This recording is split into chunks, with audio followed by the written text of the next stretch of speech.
It's July 1st, 2025, Canada Day here in Port Hope.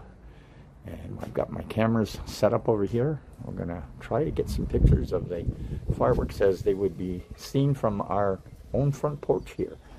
Right over in this direction over here, somewhere just above those trees in the distance. That's where we're going to be able to see them from. I'm also going to be setting up the drone as usual and try to get some pictures of everything from about 60 meters up. That's usually a good height for it from here.